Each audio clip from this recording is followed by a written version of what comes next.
I hear the halting footsteps of a lass in Negro Harlem when the night lets fall its veil. I see the shape of girls who pass to bend the barter at desire's call. Ah, little dark girls who in slippered feet go prowling through the night from street to street. Through the long night into the silver break of day, the little gray feet know no rest. Through the long night until the last snowflake has dropped from heaven upon the earth's white breast, the dusky half-clad girls of tired feet are trudging, thinly shod from street to street. Ah, stern, harsh world, that in the wretched way of poverty, dishonor, and disgrace has pushed the timid little feet of clay, the sacred brown feet of my fallen race. Ah, heart of me, the weary, weary feet in Harlem wandering from street to street. That was a reading of the poem from Claude McKay called Harlem Shadows. And when I was looking up Wallace Thurman to confront the whole issue about color in Harlem Renaissance and darker skinned people, that's when I also came across that poem. See, it's kind of odd. Not odd, I would say, but it's not much of a coincidence that in that poem, just like Cordelia the Crude, Claude McKay had little to no problem discussing the nuance of what Harlem really was. Because without a doubt, all movements have their issues. It's just Harlem in particular is no different than any other movement. I won't say particular because that's the wrong word.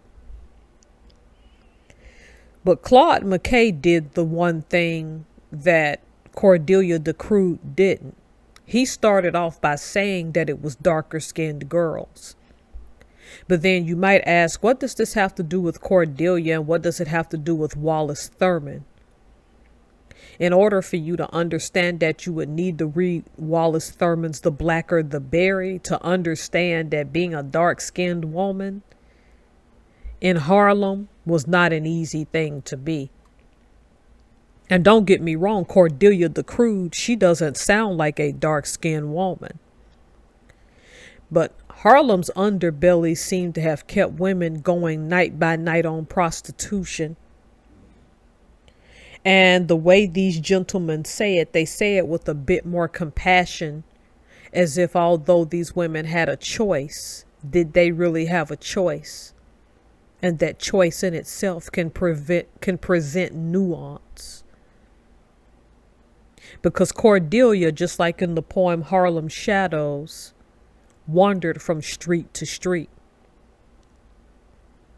And again, I stick by my word and by my analysis that although Cordelia was a chippy and had a chip on her shoulder and was upset, likely upset based on this account about not being able to marry the pig farmer, I also believe she made the choice to go down that degraded road. Again, you would have to go read that story, Cordelia the Crude, to conclude where I got this from. All right, this is the second to last video in this series. I think that Claude McKay and Wallace Thurman are worth looking into more when it comes to the Harlem Renaissance and the relationship between black women and the night. Don't get me wrong, prostitution is one of the oldest occupations in the world. It's been around since the beginning of time. It's not something that's going to go away so long as the world continues to go on. But it's important to get to the nuance as to why people get into that. And Harlem, for all of its vogueness, all of its parties, is a classic example of why we need to address the issue. All right, I'm preparing the last video in the series. I hope you all are willing to put down in the comments whether it's good or bad what you think. All right, thank you. Bye.